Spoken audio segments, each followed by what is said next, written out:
So hello guys, welcome back to my channel 2 second maths by Rahul. So ये है हमारा profit and loss का part 1, जहां हम कवर करेंगे प्रॉफिट एंड लॉस के बेसिक्स कॉन्सेप्ट, जिनकी हेल्प से आप बड़े से बड़े प्रॉफिट एंड लॉस के सवालों को कुछ ही सेकंडों में उड़ा के फेंक देंगे। तो चलिए करते हैं हमारी वीडियो को स्टार्ट। सो ये है हमारी कुछ सम कॉमन टर्म्स जो हम पढ़ेंगे आगे प्रॉफिट एंड लॉस में। तो let's start the video. So first हमारा निकल के आता है सीपी, जिसको हम बोलते हैं कॉस्ट प्राइस। कॉस्ट प्राइस यानी हिंदी में इसको हम कहते हैं क्रय मूल्य, मतलब जिस मूल्य में किसी दुकानदार ने किसी वेयर हाउस से कोई प्रोडक्ट परचेज करा होगा। लाइक उसने 100 रुपये का कोई वस्तु को परचेज करा, तो वो के निकल के आएगा उसका कॉस्ट प्राइस। सेकेंड नंबर पर हमारा आता है एसपी यानी सेलिंग प्राइस, यानी उसका विक्रय मूल्य। अब यानी जिस मूल्य पर उसने उस वस्तु को बेचा होगा। लाइक उसने 100 रुपये की वह वस्तु वेयर हाउस से खरीदी थी और उस मूल्य को उसने कितना, उस वस्तु को उसने कितने का बेच दिया, 150 रुपये का। ठीक है गाइस। सो उसके बाद आता है हमारा मार्क प्राइस।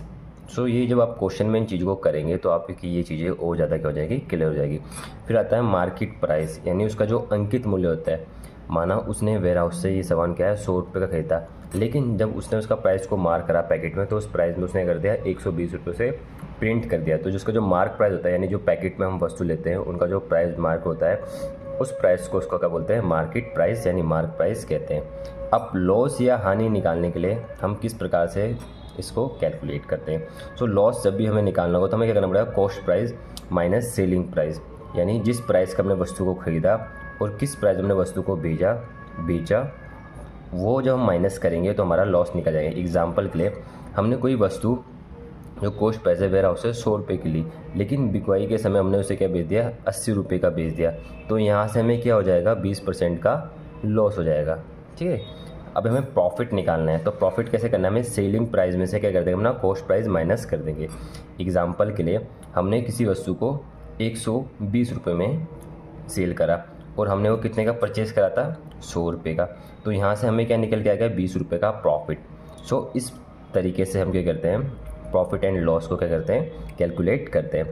अब अगर हमें पूछा है कि कितने प्रॉफिट का परसेंट हुआ है, मतलब प्रॉफिट परसेंट कितना हुआ है, तो प्रॉफिट परसेंट निकालने के लिए प्रॉफिट अपॉन कॉस्ट प्राइस, यानी प्रॉफिट को क्या करना है, हमें डिवाइड करना है कॉस्ट प्राइस से, जितने का हमने उसे खरीदा है, और परसेंटेज में बदलने के लिए इनटू हमें करना पड़ेगा 100 करना पड़ेगा। आगे जब हम सॉल्व करेंगे क्वेश्चंस को तो आपके जो डाउट है और क्लियर हो जाएंगे, तो वीडियो के एंड तक जरूर बना रहे। इसके बाद आपको फिर कहीं और जाने का जरूरत नहीं पड़ेगा। हमें लॉस परसेंट जब कैलकुलेट करना होगा, उसके लिए हमें करना पड़ेगा loss divide by cost price into 100। देखिए दोनों परसेंटेज फॉर्मूले में एक चीज़ कॉमन है, अगर हमसे प्रॉफिट पूछा है तो हमें करना है प्रॉफिट ऊपर रखना है और भाग किससे करना है, कॉस्ट प्राइस से into 100। As it is loss percent हमें करना है, लॉस को ऊपर रखना है, डिवाइड करना है कॉस्ट प्राइस से और इनटू करना है 100 कर देना है। अब इससे हमने क्या समझा, जब सेलिंग प्राइस क्या होगा, बड़ा होगा कॉस्ट प्राइस से, तो ऑब्वियसली बात हमें प्रॉफिट होगा। मतलब जिस प्राइस हमने खरीदा उससे ज़्यादा प्राइस में अगर हम उसे सेल कर रहे हैं तो हमारा प्रॉफिट होगा। इसे निकालने के लिए करना पड़ेगा, हमें एसपी माइनस सीपी कर देंगे।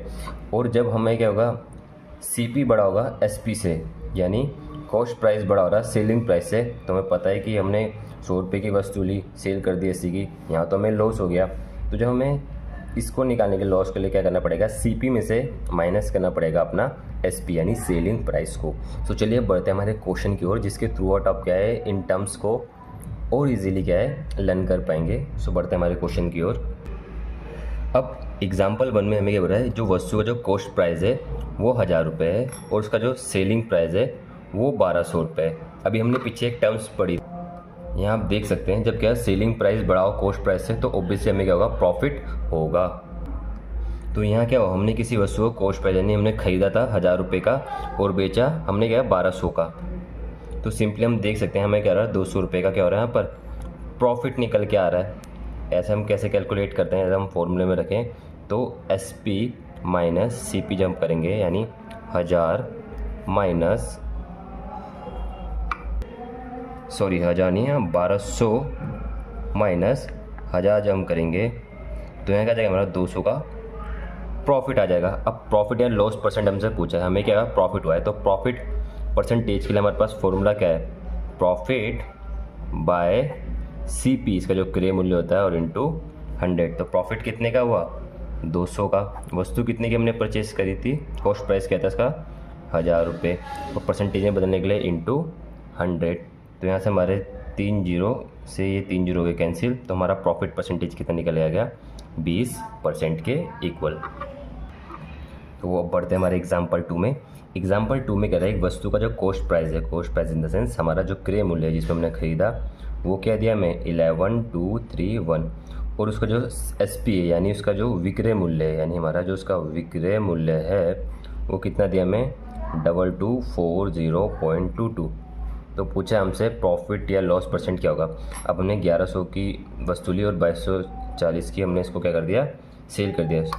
तो हमारा प्रॉफिट या सॉरी एग्जांपल में क्या आता है 2246 है, तो 2246.2 है।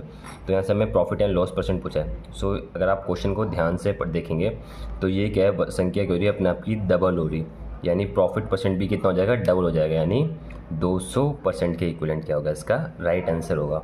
सो ये था हमारा प्रॉफिट एंड लॉस का बेसिक कॉन्सेप्ट। आगे जब हम आपको और क्लास 2 हम पढ़ाएंगे तो वहाँ क्या करेंगे हम प्रॉफिट एंड लॉस से क्या है और भी जो एग्जांपल क्वेश्चन होंगे जो प्रीवियस ईयर में पूछे गए उनको सॉल्व करेंगे। सो अगर वीडियो अच्छा लगा हो तो वीडियो को लाइक करें, चैनल को सब्सक्राइब करें और बिना कमेंट करे ना जाएं, ताकि ऐसी वीडियो हम आपके लिए बनाते रहें।